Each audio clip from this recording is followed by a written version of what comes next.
44 सालों से bank of India से संबंध रहा है, तो आपका आत्मीय जुड़ाव है, तो मैं आपकी सारी बातों को बिल्कुल ध्यान रखूंगा। और जैसा कि आपने शाखा के प्रोमाइसेस के बारे में कहा, तो हमारे डिजिटल साहब ने भी सबसे पहले यही पॉइंट उठाया था कि सबसे पहले जो हमको करना है, हमको शाखा को सबसे अच्छा करना है।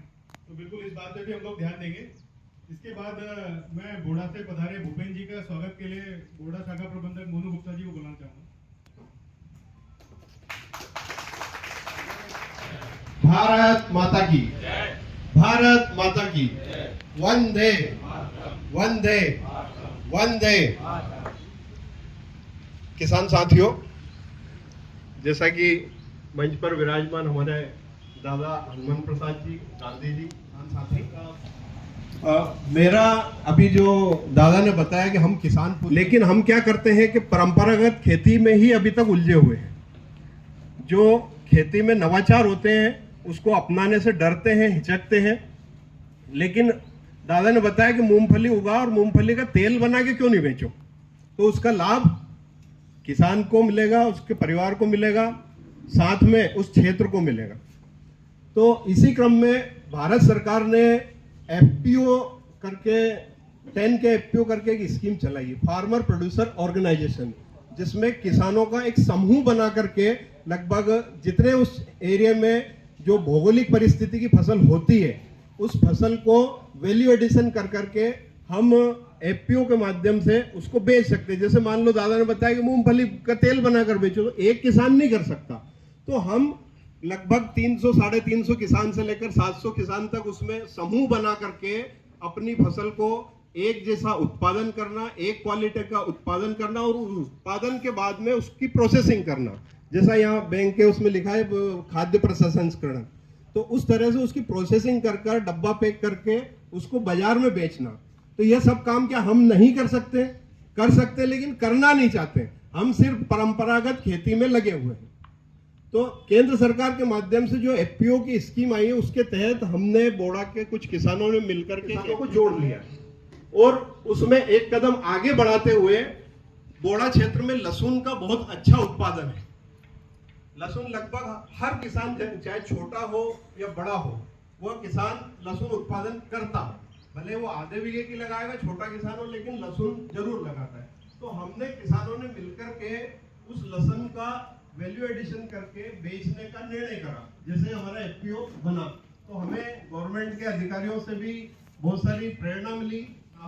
उनने एक एजेंसी हमारे लिए नियुक्त करी है कि आपको कोई भी दिक्कत आए तो वह एजेंसी हमें सहयोग। और बोडा की बैंक ऑफ इंडिया के ब्रांच में मेरा व्यक्तिगत खाता भी है और हमारे लिए अकाउंट इतनी छोटी जगह पे खुला तो उनको भी नॉलेज नहीं था, तो फिर उनने भी काफी समय तक ऊपर से बातचीत करके खोला। तो मैं बता रहा था कि हमारे प्रोडक्ट का वैल्यू एडिशन, तो हमने हमारी लहसुन का वैल्यू एडिशन करने के लिए, क्योंकि लहसुन लगभग हम वैसे स्टॉक करते हैं तो 1 वर्ष सामान्यतः टिक जाती है, लेकिन इसको लंबे समय ले जाना है और सबसे ज्यादा इसकी डिमांड होती है यूरोप कंट्रीज में। यहाँ पर तो हम हर किसान पैदा भी कर लेता है, कहीं भी उपलब्ध हो जाती है, लेकिन यूरोप कंट्री में लहसुन पैदा नहीं होती, तो वहां पर एक्सपोर्ट होती है। तो आजकल क्या होता है कि शॉर्टकट का जमाना हो गया है, वीडियो से रील पे आ गए कि नहीं आ गए, रील फटाफट फायदा मिला होगा। भूपेन जी, मैं आपको आश्वस्त करना चाहता हूं कि बैंक ऑफ इंडिया आपके सभी इसमें आपके साथ खड़ा हुआ है और वो पहले जो भी आपको असुविधाएं हुई उसके लिए भी माफी मांगना चाहेंगे। फ्यूचर में हम कोशिश करेंगे कि आपको किसी भी तरह की कोई असुविधा ना हो। इसके बाद मैं चाहूंगा कि राजेश गांधी जी आए और थोड़ा सा अपना बैंक के लिए अपना अनुभव साझा करें। अभिनंदन करता हूं।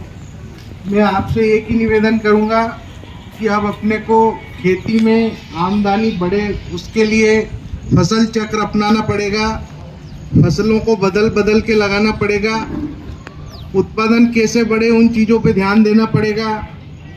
अभी जो किसान जिस स्थिति में है कि भाई इसने जो खाद डाला वही मैं डाल दूं, उसकी अपने को जरूरत नहीं, जब भी डाल दूं तो वो नुकसान करेगा। जिस हिसाब से अभी सोयाबीन का समय चल रहा है, सोयाबीन में मैं देखता हूं कि यूरिया बुरी तरह से किसान डाल रहा है, जबकि उसकी सोयाबीन में आवश्यकता ही नहीं है यूरिया की। उससे आने वाले टाइम में आपकी पैदावार होने पे मतलब उत्पादन ही बंद हो जाएगा फसल का खेत में से। अगर आप जितना जो चीज़ की ज़रूरत है वही आप उसमें डालें, अन्यथा आपको नुकसान होगा। आपको एक फसल भी बदल बदल के लगाना पड़ेगी, जब भी आपको उत्पादन अच्छा बनेगा। बाकी बैंक ऑफ इंडिया अपने किसानों के लिए, व्यापारियों के लिए बहुत सारी योजना स्कीम लाई है। बैंक में सभी किसानों के लिए बढ़िया सुविधा है। आदरणीय मैनेजर साहब का भी सभी लोगों से बड़ा स्नेह है। किसान हो, कोई भी व्यक्ति वहाँ जाता है तो वो तुरंत मतलब सुगमता से साहब से मिल लेता है। हर बात को बड़े अच्छे तरीके से किसान मैं को अपने उप आंचलिक प्रबंधक प्रदीप कुमार कमल सर को बुलाना चाहूँगा अपने संबोधन। नमस्कार। आदरणीय मंच, गांधी जी, हनुमान दादा, उपस्थित गणमान्य सदस्य, एग्रीकल्चर विभाग से पधारी मैडम सक्सेना।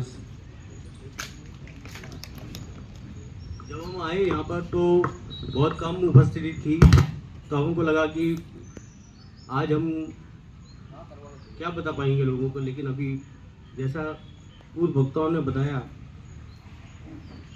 बहुत अच्छी जानकारी दी है। शुरुआत सक्सेना मैडम ने की। मैं हनुमान जी को बताना चाहूँगा कि एक लैब टेस्टिंग के 350 रुपये लगते हैं बाहर। ये विभाग आपका फ्री में आपकी सॉइल टेस्टिंग करता है। सॉइल टेस्टिंग फ्री में करता है, तो आप सबको इसका लाभ लेना चाहिए। ये रही बात शुरुआत की। अब हम आते हैं कि हम ये किसान संगोष्ठी क्यों मना रहे, किसान माह क्यों मनाते हैं। हम चलते हैं पिछले 1969 में, जब बैंक प्राइवेट हुआ करते थे। बैंकों का राष्ट्रीयकरण करा स्वर्गीय प्रधानमंत्री इंदिरा गांधी। जो बैंकों का राष्ट्रीयकरण हुआ, उसके पीछे उद्देश्य था कि गरीब जनता तक बैंकों को ले जाना। नहीं तो पहले बैंकों में सिर्फ और सिर्फ बड़े लोग ही, पैसे वाले लोग ही जाते थे। जब राष्ट्रीयकरण हुआ, बैंक भारत सरकार ने अपनी हिस्सेदारी बैंकों में लगाया, तो किसानों का भी प्रोग्रेस हुआ। तब से लेके आज तक बैंक भारत सरकार के अधीन है, बैंक उनका हिस्सेदारी है। अब जो आपने बताया था ना, जो लास्ट में वक्ता हैं, उन्होंने एफपीओ के बारे में बताया था। पहला एफपीओ 1969 में ही गुजरात में शुरू हुआ था, आप जानते होंगे, दूध के उत्पादन में, जो आज बढ़ के अमूल हो गया। कितना बढ़िया था वो। तब का दौर था जब ई रिक्शा, ये रिक्शा नहीं था, साइकिलें होती थी। गुजरात की महिलाएं, अमूल आनंद में स्थापित हुआ था, कुरियन साहब ने किया था। वो क्रांति ले आया था दूध उत्पादन क्षेत्र में। अब ये जो एफपीओ जो साहब ने बताया कि हम अपने बच्चों को ये भी सिखाएं कि नई उन्नत किस्म की खेती करें और